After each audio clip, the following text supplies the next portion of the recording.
Swayam Prabha. Digital India. Educated India.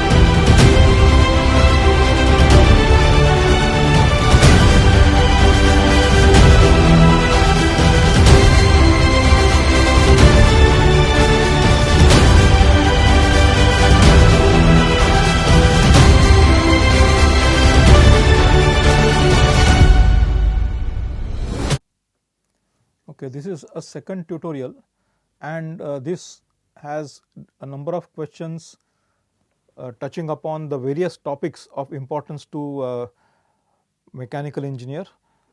So, it starts with the crystal lattice structure and the structure of the of unit cells and so on, and it goes on to material properties, and towards the end there are a few unsolved questions as well. So, the expectation is that you try to solve them one by one yourself, compare your answers with the solution, and in case you have made some mistakes, understand them from the solutions, and thereafter try to solve the unsolved problems yourself. So, you are most likely to get to the right answers if you have already practiced using the solutions in the tutorial. So, let us go to problem number 1. So, here you have copper foil being used to package food that is approximately 0.0254 mm thick. So, 25.4 microns is the thickness of the foil. Assume that all unit cells of the copper are arranged so that the side A, so this A is the lattice parameter. So, you have a copper is a face centered cubic structure. So, all sides will have the same lattice parameter A being a cubic structure, and this side A is perpendicular to the foil surface.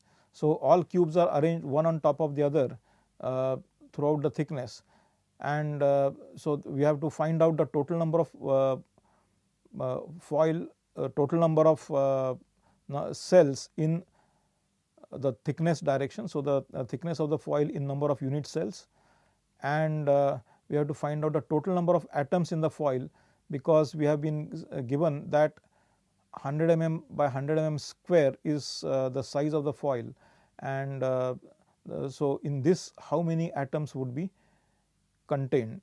So, here it requires a concept of first thing is you must remember that copper foil under room temperature conditions has a face centered cubic structure, and a face centered cubic structure has got 4 atoms per unit cell. So, these are the two concepts which have to be remembered here. So, if you want to find the total number of atoms in the foil, then you need to find the volume of the unit cell first, and then you find out the number of unit cells contained in this volume of material. So, 100 mm by 100 mm by 0.0254, and then once you get the number of unit cells, you can multiply by number of atoms per unit cell, which is 4, and then get the total number of atoms in the entire foil. Well, so, let us look at the solution here. So, you have the volume of one unit cell as so many millimeters because A cube. So, that is why it comes to such a small volume. So, this is the volume of the cell. So, this is the value of A, which has already been given here, 3.16 into 10 to the power minus 7 millimeters. Cell volume is given here as A cube cubic millimeters. So, number of cells in thickness direction would be something like 0.0254 divided by this number, and that gives us number of cells in the thickness direction as 69972. So, which is essentially 69972. Usually we report integral number of cells, not partial number of cells. So, this value has been given by the Excel sheet, but then the integral value has to be reported 69972 are the number of complete cells across the thickness, and the cell volume per unit cell is so much, and total number of cells have to be found out in this 100 mm by 100 mm piece. So, the total number of cells are 5.31 into 10 to the power 21, because you know the A cube, you know the volume of this 100 by 100 piece, and so the number of cells is so much, and the number of atoms in the foil have to be multiplied by 4. I mean 4 into this will give you the number of atoms, and so you get 2.12 10 to the power 22 atoms in the entire foil. So, 100 by 100 into 0.0254 cubic millimeters contains so many atoms. Okay. These are atoms of copper. Another problem is compare the number of vacancies per unit volume of vacancies for cobalt, nickel and molybdenum, which have properties as below. So, we have done this in the earlier tutorial, so I will not repeat this, but then go over the solution and understand the methodology of solution. Here we need to we have been given the chemical composition, and we need to find out the carbon, chromium, silicon, manganese and molybdenum in the percentage volume. This also was done in the previous tutorial. So, you can do it in two ways. One is by considering the number of atoms based on the because here you have 12 grams of carbon representing Avogadro number of atoms. So, 0.1% of carbon would mean these number of atoms. So, you have corresponding to 9 weight percent. So, in 100 grams of material, you have 9 weight percent of chromium, which will mean that there are so many atoms in which have been added. So, given the weight of chromium, atomic weight of chromium is 52. So, this way we calculate the number of atoms, and then there are total number of atoms are calculated, and then we find out the atomic percentage as shown here. So, you have very small atomic percentage of carbon relatively. So, the atomic percentage will be similar, but not the same, because you have this in 9% by weight, but atomic percentage is slightly different as compared to the weight percent. So, here you have say 0.19% of in terms of, so very small atomic percentage, and this adds up to 1. That check also has to be done. Now, if we were to neglect other elements and take only the major elements present, iron and chromium, you would find that it is the percentages by volume are so much, right. So, these are atomic percentages, sorry, these are atomic percentages, and if you neglect other minor contributions, you will get this as the value. And then if we want to calculate the volume by I mean the elements by volume, then the percentage is content by volume in Cc is so much based on the density of each, and the corresponding percentage by volume is given as below. So, this is again an outcome of the amount, the total volume dividing the this. So, if you have total volume of 12.81 roughly, and each volume content is divided by the total volume, and that gives us the percentage by volume. And then the carbon equivalent is also given here, which is an outcome of this particular empirical formula. Now, we need to count the number of grains. So, here we have a number of grains. Normally, intercept method is used. What it means is that you draw a line, let us say, and measure the number of grains which cut that particular length. So, let us say there are the length of that line is say from this end to that end is say 50 millimeters, and in that 50 millimeters the number of grain boundaries cutting that are let us say 10, okay, then the size of each grain will be taken as 50 millimeters by 10, which is 5 millimeters.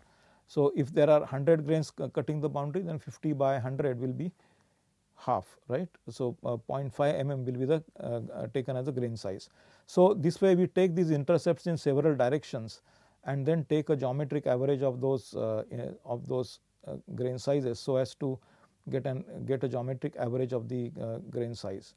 Now, here in this case the procedure that has been described in the problem itself suggests that you should take a 1 inch by 1 inch square and determine the number of grains lying in this, because this structure has been determined at 100x magnification, and therefore, the number of grains lying in 1 inch by 1 inch square, that is 25.4 mm by 25.4 mm square, will give us the grain size in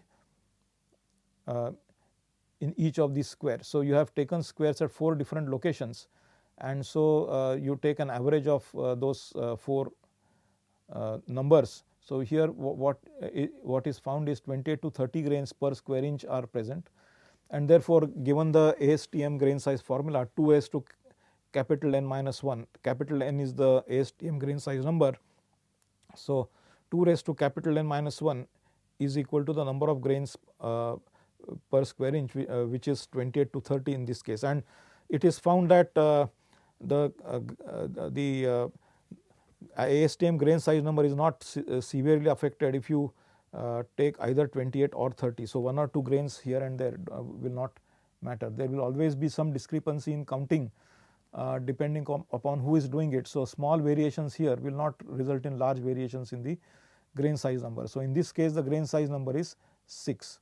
So, usually the grain size number is quoted as an integer, and therefore, one needs to, one cannot put it as let us say 5.97 or 6.34 or something like that. So, the ASTM grain size number has to be an integer. Then we have another problem, that is titanium has an HCP crystal structure and density of 4.51 gram per cc. What is the volume of its unit cell in cubic meters? If the C by A ratio is 1.58, compute the values of C and A. Now, here it is a hexagonal close packed structure, it is not a cubic structure, and so the hexagon at the bottom and hexagon at the top has got the side, each side has is equal to A, okay, the length of each side is equal to A. The height of the hexagonal close packed structure, the height of the unit cell is equal to C.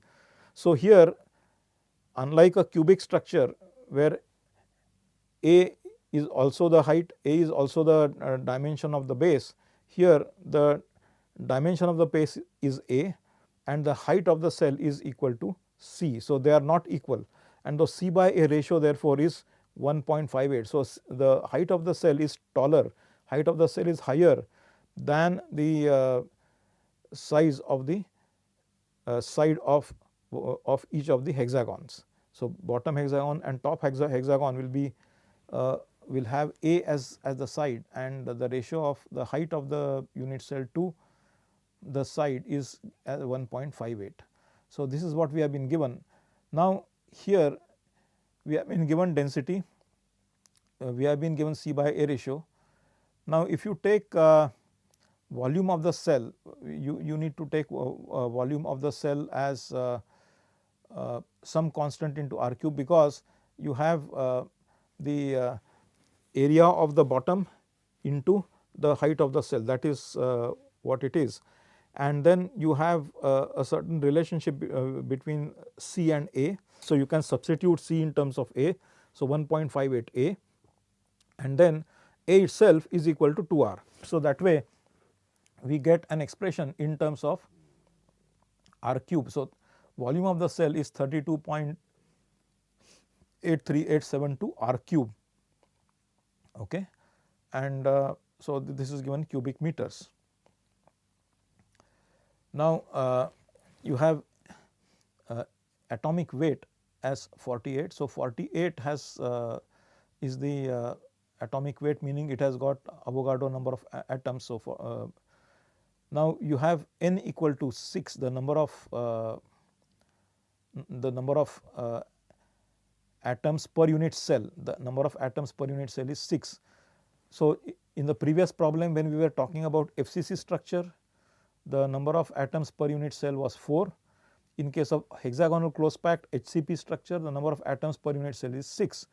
So now the expression for density is given here, rho equal to n, which is given as 6 here, atomic weight is given as 48, volume of cell which has been found in terms of r cube. So basic idea is that we want to find out the radius r of the atom, and following that we will be able to get the value of C as well. So we will be able to get the values of C and A, because once R is found, A is equal to R and C by A is 1.58. So we have already found the volume of the unit cell in cubic meters, so which is given here, but then we need the value of R. So in this expression R is the only unknown, because the volume is some constant into R cube, and the rest of the terms are known quantitatively. So density is 4.51 gram per cc. So we have to be careful about the units. So this volume Vc has to be in cc, because we are talking about density in gram per cc. So this cannot be in the density in this formula cannot be taken in cubic meter, it has to be taken in cc.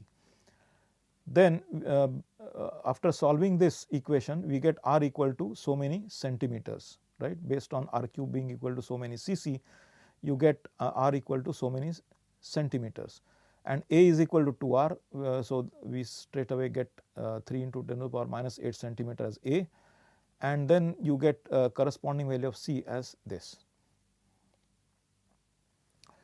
Now we have the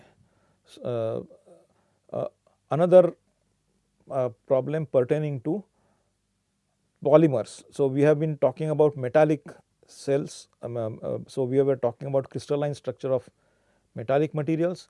Now we are talking about polypropylene in amorphous form has a density of 0.85 gram per cc.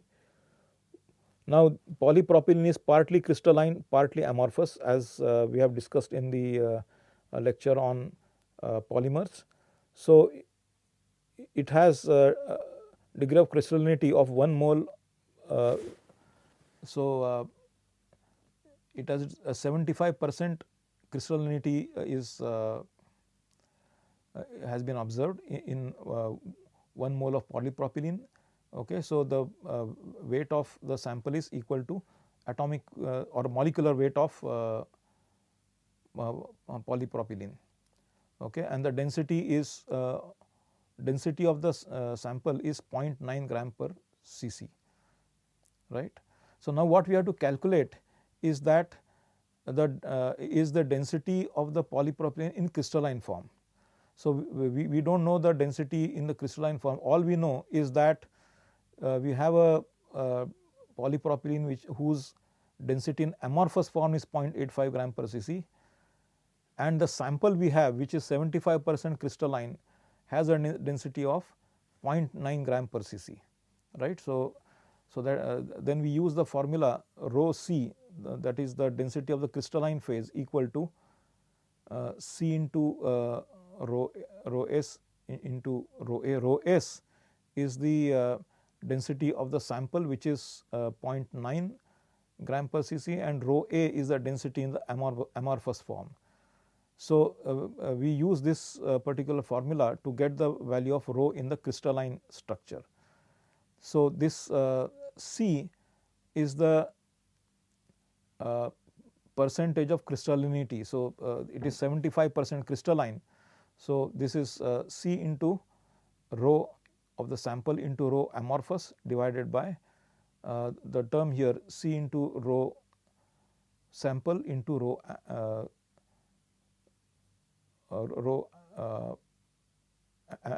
S plus rho amorphous. So basically that is what we have to so this is C into rho S minus rho S. So this is actually we could have put C minus 1 into rho S in this case.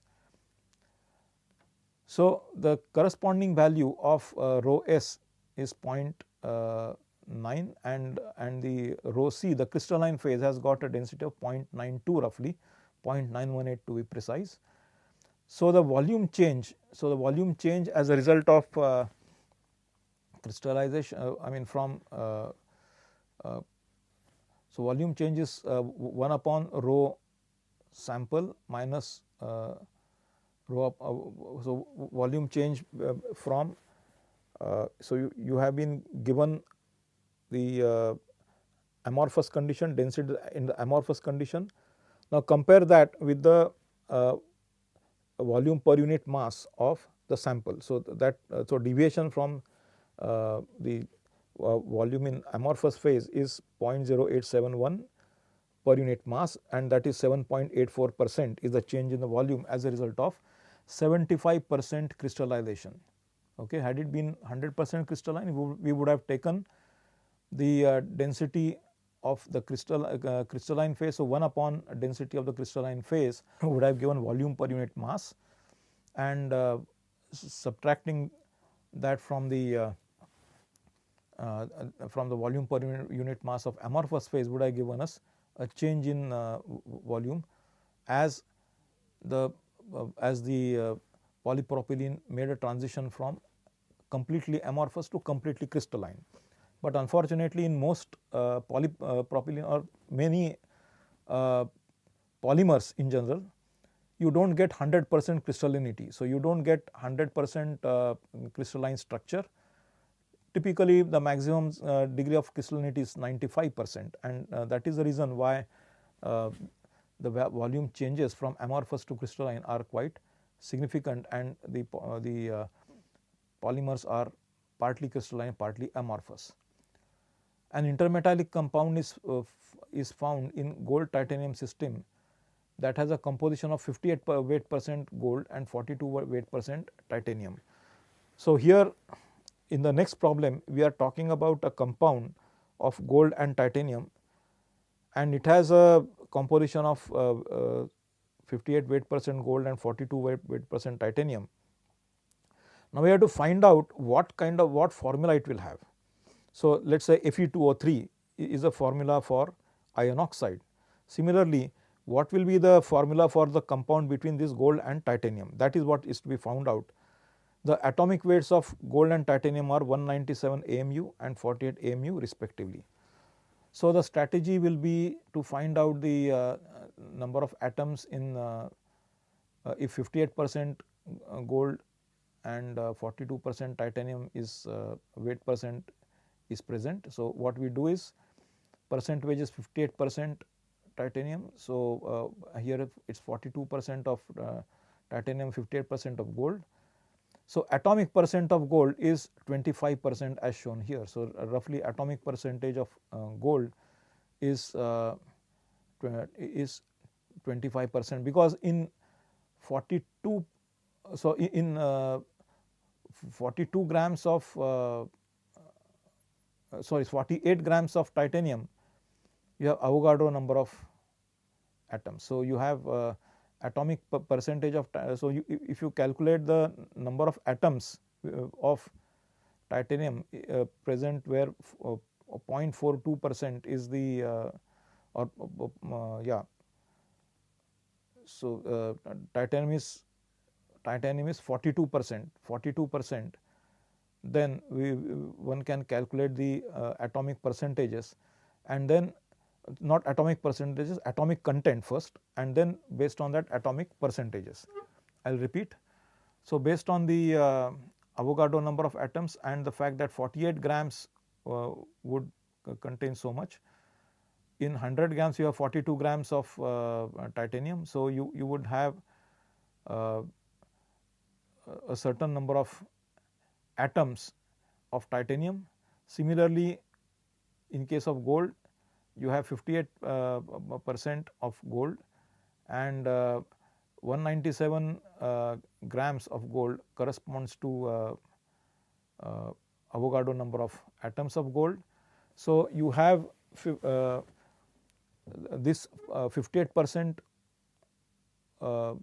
giving so 58 grams, let us say, of gold giving you certain number of atoms.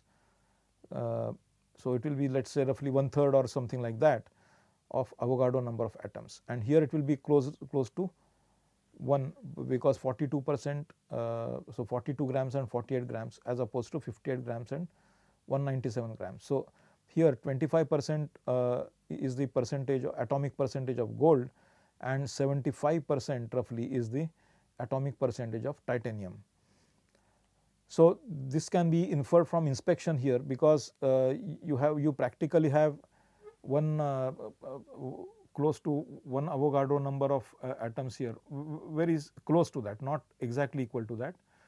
Here you have 1/3 of Avogadro number of atoms of gold, and therefore, per atom of gold there have to be 3 atoms of titanium. So, that is how you have AuTi3 as the composition of this particular compound.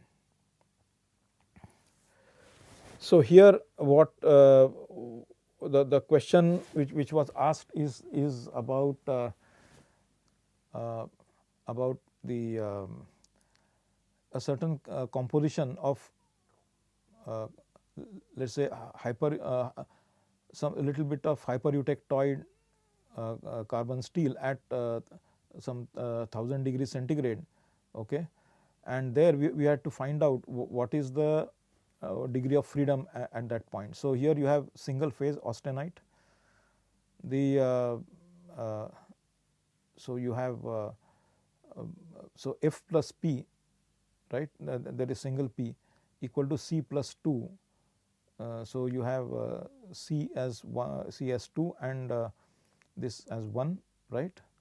So, you have, okay. So, I think we will skip this because there is some error here. This should be 2, F should be 2, and this should be equal to 1, because you have 2 components here, iron and carbon. So, F plus P equal to C plus 1, because atmospheric pressure is the same for everyone. So, C this has to be 2 here, 2 plus 1 minus P. So, 2 plus 1 minus 1. So, F has to be equal to 2 in this case. In the case B, we have this, and so we are talking about congruent melting. So, F has to be equal to 1. So, here you have 2 components again, and you have 2 phases in equilibrium, liquid phase and Mg2Pb. So, this is correct, but then this again has to be 2 components, Mg and Pb. So, now you have C is 2 plus 1 minus 2, which gives us F equal to 1. Okay. We have another problem where brass alloy, the following engineering stresses produce the corresponding plastic engineering strains prior to necking. So, you have engineering stress of 15 MPa, engineering strain of 0.105, 340 MPa, engineering strain is 0.220. These are engineering strains, meaning these strains refer to the initial cross section. So, they are not true strains because they do not take into account the depletion of cross sections, right. So, this is important thing to be considered. Calculate the toughness of material for a true strain of 0.6. Calculate the calculate the energy needed to pull a sample of 100 cubic millimeters to its. So, this is the volume of the sample, and we need to find out the energy required to pull a sample of 100 cubic millimeter to a strain of 0.6. So, this is a plastic strain of 0.6. Another sample of volume 1000 cubic millimeters is to be deformed to this strain. So, now the question is, what is the energy that is needed to deform a bigger sample. So, the idea here is that these engineering strains are in the plastic range. So we have to refer to true strains, because all our plastic deformation results in depletion of cross sectional area, due to which we need to work with true strains only. These engineering strains would be highly misleading. So let us take the data given. From these two data points, we are able to find out the value of k and n in the expression sigma equal to k epsilon to the power n. So here you have sigma MPa. Now here you will have to convert this engineering strain into true strain. So ln of 1 plus E is true strain. So this is the engineering strain. So ln of 1 plus 0.105. So ln of 1.105 will be the true strain. Here ln of 1.220 will be the true strain. So effectively you will have sigma equal to, that is 315 equal to k into ln 1.105 to the power n. So n we do not know, so k and n have to be found out, the two unknowns, and we have two equations. So the second equation is 340 equal to k into ln of 1.220 to the power n. So since the material is the same for these two equations, k and n are going to be the same. So once you have found the value of k and n, which turn out to be 627 and 0.2556, then you can use the expression for toughness. Now toughness is basically the area under the stress strain curve, true stress true strain curve in the plasticity regime. So the toughness per unit volume is k epsilon to the power n plus 1 upon n plus 1, and having got these values, you have got 2.63 into 10 to the power 3 joules per cubic meter. Now this is per unit volume, and now you have two different sizes of samples. One is 100 cubic millimeter, other one is 1000 cubic millimeter. So based on this specific energy with for plastic deformation, right? So toughness per unit volume, you can calculate, you have to multiply by the volume and get the energy required to deform the sample to a strain of 0.6. So one common mistake that is made is that given a value of strain, so k is this, epsilon is 0.6 raised to n plus 1 divided by n plus 1. So you get this value. Many times it is understood that irrespective of the volume, irrespective of the size of the workpiece, this is going to be the energy that is needed to deform it, which is not the case. So as the workpiece becomes larger, as a quantity of material becomes larger, the energy to deform it will also increase, because this is per unit volume. So this part is not to be forgotten. Okay. So now we have another problem where you have a large tower that is to be supported by a series of steel wires. Now when you are talking about supporting a tower by steel wires, they cannot go into the plasticity regime, they cannot even go up to the yield point. So we have to keep scrupulously avoid the yield point. The deformation has to be in the elastic regime only. So it is estimated that the load on each wire will be 13,300 newtons. Okay, each wire will have to carry 13,300 newtons. Determine the minimum required wire diameter, assuming a factor of safety of 2 and the yield strength of 860 MPa for steel. Now since the factor of safety is 2, we are going to assume that the yielding will occur at a stress of 430 MPa, because we want to be conservative. So 860 by 2 is 430 MPa, and this 430 MPa stress is going to come with a force of 13,000 newtons at 13,300 newtons. So F is this value divided by the area of the wire. So pi by 4 into d square. So that is the area of the wire, and this gives us the diameter equal to 6.3 millimeters. If you increase the factor of safety, the corresponding wire diameter will also increase, because the stress that can be tolerated by the wire will go down further. So if you were to take something like 4 as a factor of safety, then you will get just 215 MPa as the yield strength of the material, and the corresponding diameter will be 4 times. So about 24 about 25 millimeters or 1 inch will be the diameter of the wire that would be required. So, higher is the factor of safety, safer is the design. So, if you want to make the design increasingly safe, then it may be a good idea to use a factor of safety of 4, so that you get a very solid wire a very solid wire of 25 millimeter 1 inch diameter, which will hardly see any elongation in the elastic regime. So, there is practically no elongation in the elastic regime. It might not deform at all. I mean, it will deform obviously, but the deformation will be a very small amount in elastic regime. Okay. This is a conceptual problem where you have been demonstrated that the necking begins. So, the localization of strain in the plastic deformation. Now, this is in the plastic deformation regime. When you do a tensile test, you start pulling the tensile sample from 0 strain, and then it undergoes elastic straining first. Then you have the yield point being reached, and beyond the yield point is the permanent deformation, which is a plastic deformation.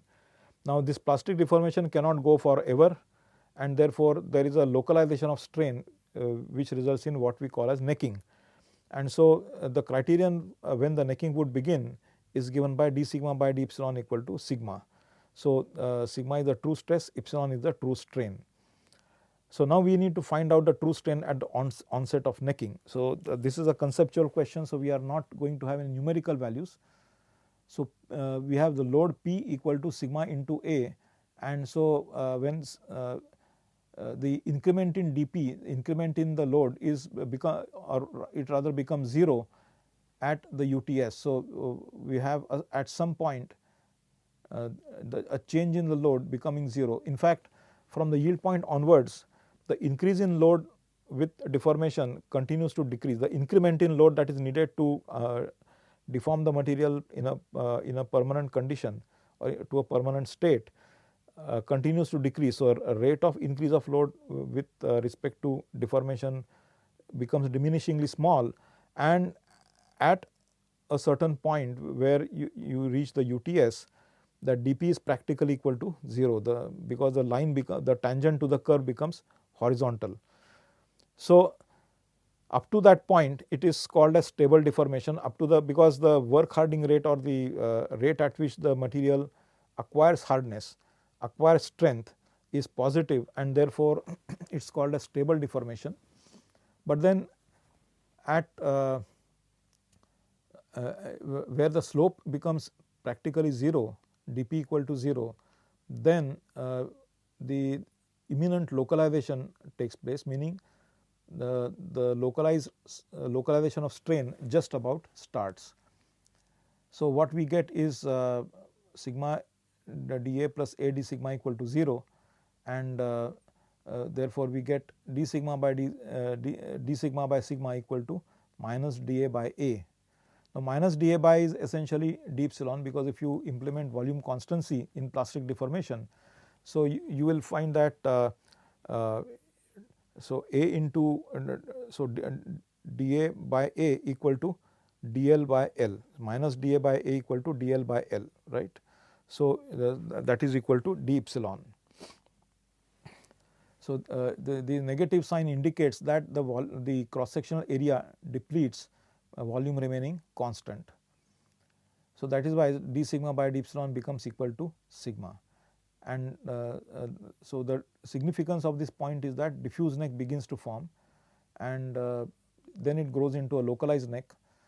If the rate sensitivity is high, then the diffuse neck initiates, I mean the strain localization initiates at the diffuse neck, but then the difference in the strain rates, a slight increase in the strain rate in the diffuse neck results in hardening of the region due to a rate sensitivity, and therefore, the necking or the growth of the neck is extremely slow. So, the development of the neck from diffuse to localized neck goes on for a very large amount of strain. So, this is called as post uniform strain, and that post uniform strain up to necking can be substantial if the value of rate sensitivity M is relatively high.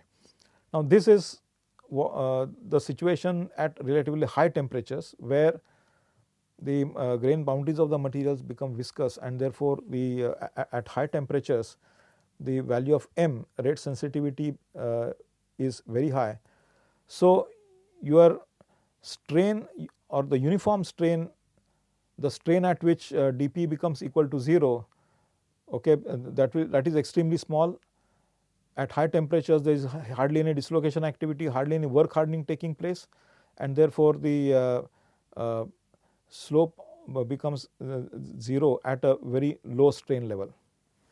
And then as the straining is continued beyond this point, unlike in room temperature deformation, at high temperatures the rate sensitivity being high, even if there is a diffuse neck, you do not really see it developing into a localized neck. The deformation continues for large amount of strain. So, basically this is how strains to the extent of few thousand% can be obtained in many alloys at high temperatures, which is maybe higher than 80% of the melting point, with especially when the grain size is extremely small. This is a different kind of problem pertaining to fatigue of a steel shaft. So, we are now changing gears from the crystal level to a macro level. So, we were discussing till a few minutes back at crystal level, then we came to the mechanical behavior of mechanical property level, and now we are talking about macroscopic behavior of the material, and here we are talking about fatigue loading on the material. So, there is a fluctuating loading. So, stress is fluctuating. The stress magnitude is 170 MPa, number of cycles is 10,000, and the typical cycles to failure at 170 MPa are 37,000 cycles. So, what we are trying to say is that a low carbon steel shaft has undergone fatigue loading. Basically, it is a rotating bending type of fatigue. So, this is a situation in case of power shafts, where from which you would draw power for running many machines, as used to be the case in olden times, and you have different stress magnitudes lasting for different number of cycles. So, 170 MPa is the stress magnitude for 10,000 cycles, 130 MPa is the stress amplitude, the stress amplitude of fluctuating stress is there for 50,000 cycles, 114 MPa is there for 75,000 cycles, and the 92 MPa is for about a lakh number of cycles. So, now we need to find out whether a shaft which has undergone so much of fatigue damage, some fatigue damage would have accumulated in the shaft. Now, the question we would ask ourselves is it fit enough to be loaded to, let us say, 148 MPa to something like 47,800 cycles, or is it fit for further loading at 114 MPa to 4,42,208 cycles. Which one is better is what we would like to find out. The shaft is to be used until its lifetime. So, basically we intend to use the shaft until the entire fatigue life is exhausted. So, the fatigue damage, so the proportion of fatigue damage should reach 1 when the life of the shaft is exhausted. That is the point. So, now we need to find out whether this loading condition is better or this loading condition is better, given the fact that the shaft has undergone so many cycles already.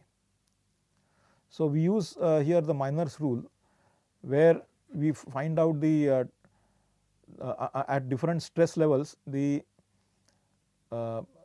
damage accumulated, which means which is translated into the life of the shaft consumed. So, you have 37,000 cycles as a life under 170 MPa stress. The actual stressing was done only up to 10,000 cycles. So, if you were to stress it to 170 MPa, it could have gone on for 27,000 cycles. So, the life consumed in 10,000 cycles is 27%. 27% of the life of the shaft is consumed by the first step in loading.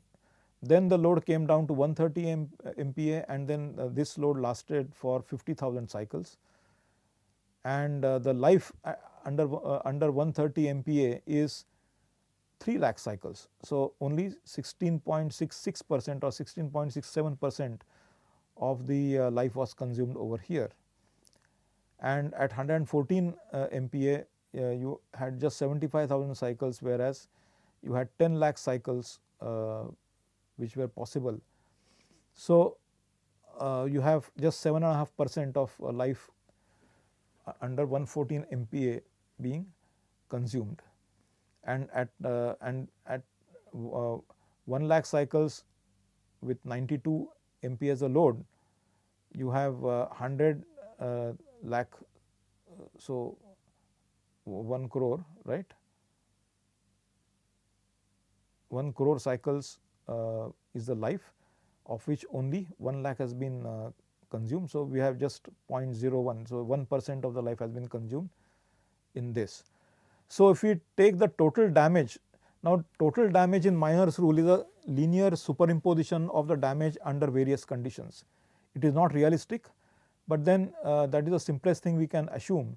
And so, as a starting point, as starting assumption, we come to a conclusion that about 52% of the life has been consumed, and so about 48% of the life is still remaining. So, basically the shaft has 48% of the total life in terms of mechanical damage. So, if damage to the shaft which was possible, which can be done, is equal to 1, the total damage is 1, then of the total damage capability, 52% of damage has already been done and 48% of the damage is yet to be done. That is the point.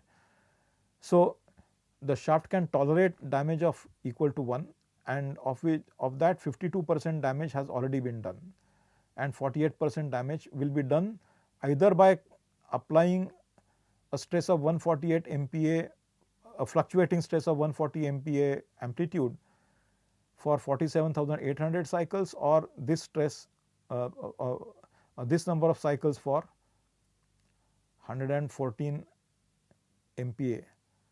So, now if you look at these two, the residual life that is consumed, so the entire residual life gets consumed, 48% of the residual life gets consumed whether you do this or that. So, effectively what it means is that either of the two will lead to the same life, I mean either of the two will cause the same damage. Now, the question is which is preferable, right. So, now what is preferable is that we should select the lower stress magnitude, meaning 114 MPa as the stress magnitude, since the rate of damage is proportional to the accumulated damage. Actually, one drawback of Minor's rule is that it takes into account a linear superimposition of the damage taking place under various conditions.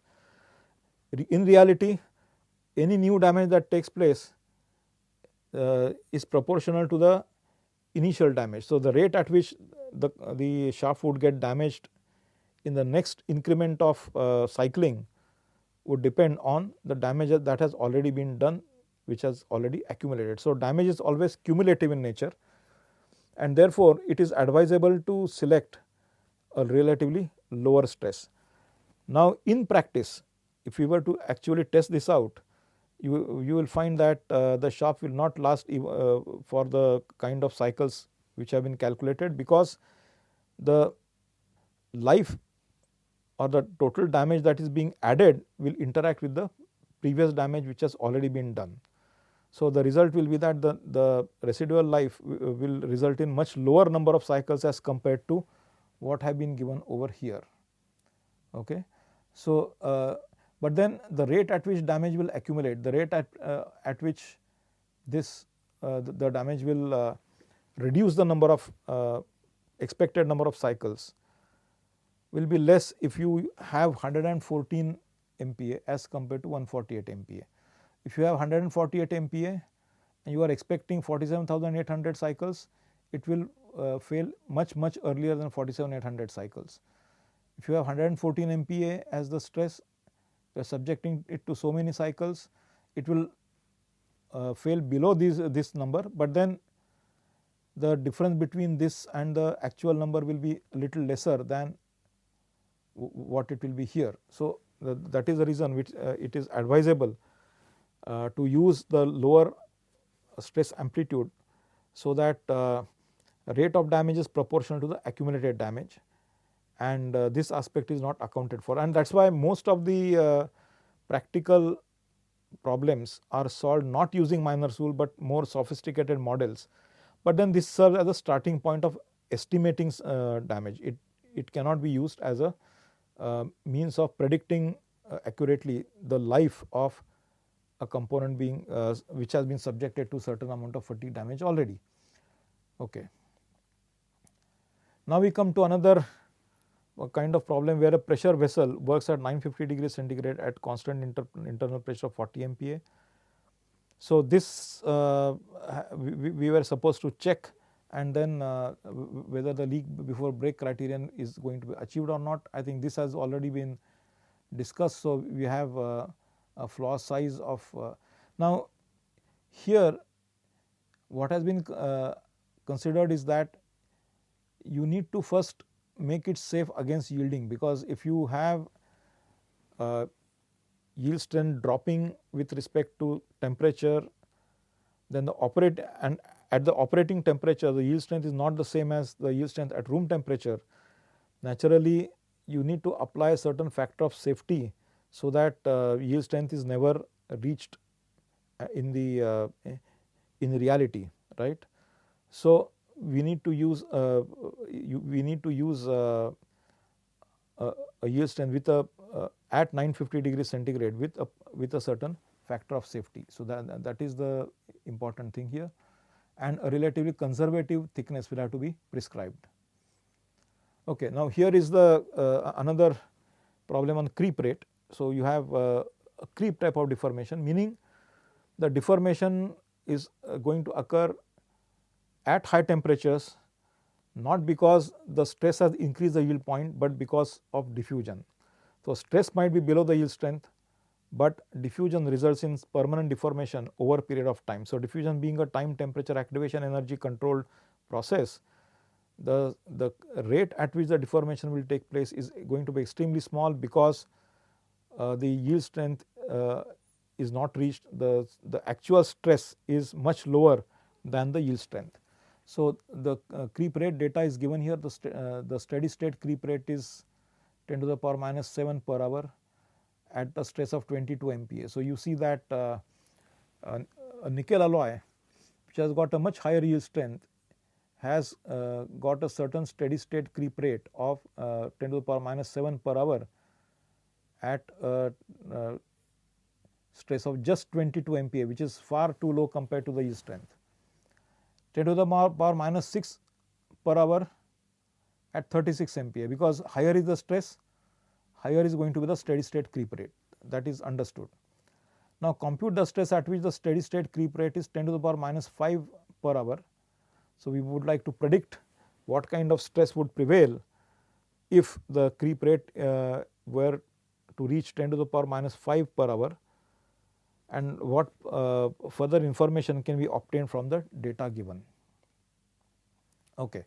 So, now what we need to do is that epsilon dot s equal to k1 sigma to the power n, right.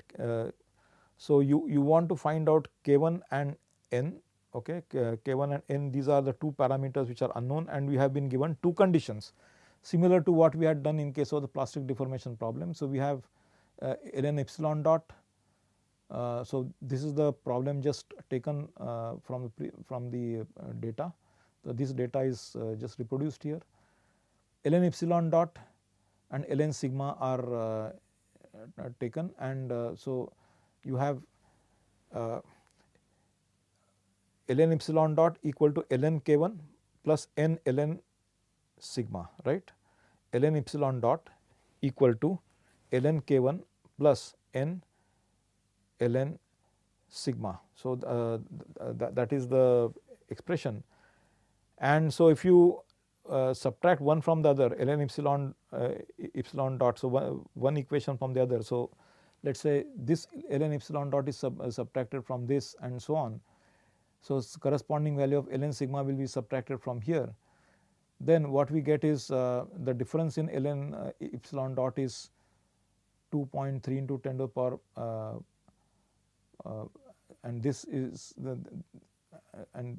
difference, and then the corresponding value of n is 4.65, about roughly 4.65. So, because now you have ln epsilon dot, okay, divided by so sorry, I mean you subtract the two. So, the left hand side ln in the first equation you so this is this minus that. So, second minus first, second minus first. So, based on that you get the right hand side here. So, now what you have got is the value of this difference on the in ln epsilon dot, and this is the difference in the ln sigma, right. So, basically the ln of the ratio of sigma in the two cases.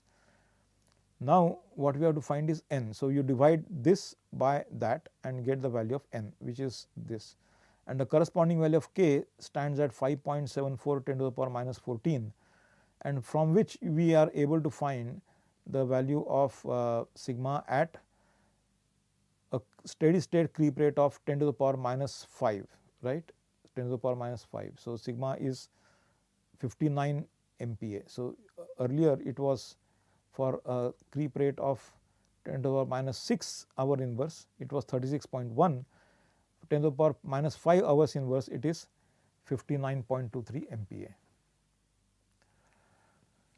Yet another problem where we need to consider polymer and compare it with a solution, the same solution being developed out of metal. Now, polymer has the advantage that it is lighter, it has got lower density, and it does not corrode. Metal like steel, for example, is stronger, it has got higher density, but it corrodes. So, there are pros and cons of use of each, and that is what the problem is all about. So, nitrogen is to be stored in 25 degrees centigrade, that is a temperature at a pressure of 1 MPa, in a spherical HDPE tank of 1000 mm radius. So, the radius of the HDPE tank is 1000 millimeters. Permeability coefficients of various polymers are given below. Now, the downside of storing nitrogen at high pressure of 1 MPa in a polymer tank is going to be that nitrogen will leak out over a period of time, and so you lose the gas, and therefore, there will be some depressurization taking place, and so the loss of gas is the major issue.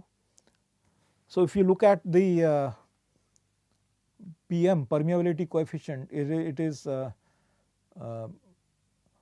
given as cm cube at STP into cm divided by cm square second Pa. So, this takes into account per Pascal, per unit time, per unit area, right. So, now you have different polymers having different degrees of permeability for different gases. So, you have for oxygen LDP having very high permeability for almost everyone, whereas HDP has the permeability drops very drastically, and for nitrogen it is the permeability is very small. For moisture it is very high, but for nitrogen the permeability is relatively small. So, now we have to therefore calculate the wall thickness that is needed to store the gas for 1 year without a loss of pressure. So, loss of pressure should be, when I say without loss of pressure, obviously we know that it is going to leak out, the gas is going to leak out, but the pressure loss should be less than 0.001 MPa, right, due to the leakage. take yield strength of the HDPE as 22 MPa. So, it is a very small compared to metals, the yield strength of the polymer is small. So, downside of using a polymer is that it has got low yield strength and it has got higher permeability, so that gas can leak out. On the other hand, metallic material has a high strength and nothing can leak out of it, but then the issue is one is less dense, polymer is less dense, metal is more dense, polymer is not prone to corrosion and metal is prone to corrosion. So, these are some of the things to be considered here based on our calculation. Now, the question is which of the two will be light. So, one might think of an obvious answer. If the density of polymer is lower than the density of steel, obviously the HDPE is going to be lighter. I mean, one might suspect that to be the case, but then let us see the calculations, because what we need what is being said here is that the polypropylene has got not polypropylene, the HDPE has got a K1C of 6 MPa root of meter, and so we need to take these properties and calculate the volume of tank under the pressure and volume of gas lost at the end of 1 year. So, you have to store the gas for 1 year, and by that time we will lose some volume of gas. If the tank were to be made from mild steel of yield strength 250 MPa, so now you have the yield strength of mild steel about 10 times the strength of yield strength of polymer, but then the density is much lower with polymer compared to here. So, we will come to that point in a minute. Would it be lighter than HDPE tank? That is the question. Would the steel tank be lighter than the HDPE tank? Take density of HDPE to be 9.3 and that of steel as 7.8 gram per cc. So, 0.93, sorry, not 9.3. Take density of HDPE to be 0.93 gram per cc and that for steel is 7.8 gram per cc. So, now you see that the strength is of steel is more than 10 times the strength of polymer, but the density of polymer is not 1/10 that of the steel. So, density of polymer is more than 1/10 that of steel. So, naturally one would expect the polymer to give you a much heavier heavier tank, because the increase in I mean the lower strength is not compensated by the by relatively low density. So, you have 22 MPa of strength, which is less than 1/10, but the density is not 1/10. So, not even 1/10 of steel. So, that is the reason why the material that is required by HDPE tank is likely to be much more heavier than what you would have for a steel tank. So, let us check whether our hunch is correct. So, we also have to suggest means to minimize environmental degradation of the steel tank, because otherwise what will happen is you will have to provide corrosion allowances, and but still the steel tank will degrade. Then you will need to give some protection, that is maybe coatings or maybe cathodic protection, anodic protection and so on, to prevent the degradation of the tank. So, let us see how to solve it. So, on the left hand side is all the data that has been given. This is the PM which is given over here, and now you have the yield strength 22 MPa. Now, if you look at the volume of the tank, there is a large amount of volume of the tank present here. With no strain, you have 12.57 square meter of area. So, supposing you were to account for pressure inside and the corresponding change in the internal radius due to that internal pressure, the area will be slightly enlarged, right? The area will be slightly enlarged, and then the corresponding value of flow rate will also change. So, across the wall you have I mean, given the yield strength of the material, you would based on yield strength of 22 MPa, the thickness of the wall that would be required is of the order of 9 centimeters or 91 millimeters, right. 91 millimeters is the thickness of the wall that would be expected. So, you have factor of safety of 2. So, you have 90 mm as the 91 mm as the thickness of the wall. So, now with this thickness of the wall within so many seconds, right. So, 1 year has got so many seconds, actually this has not come in here. So, it has got a number of seconds. So, you have so much of flow rate through the wall. You have 4315 cc as compared to the total volume. The total volume is total volume is a huge volume. So, if you look at the overall volume of the so it is 4.19 into 10 to the power 6 cc, right. 4.19 into 10 to the power 6 cc, of which just 4315 cc is leaking out. So, after all calculations and working out the density, what we find is that the weight of the polymer tank would be 1062 kilograms, whereas the corresponding thickness of the steel tank would be just 4 millimeters, the yields, given the yield strength of the tank, and the weight of the tank with 7.8 gram per cc as the density would turn out to be something like 392 kilos, right. And if you have a factor of safety of 2, thickness will be 8 millimeters, and then you will have 784 kilograms as the weight of the tank. So, whereas here it is 1062 kilos as the weight of the tank with polymer. So, here steel tank will be much lighter with factor of safety of 2. We have taken factor of safety of 2 for both steel as well as for polymer. Now, we come to few unsolved questions which you might want to solve using the notes as well as the whatever we have discussed so far. So, try out these problems and let us know. Thank you very much.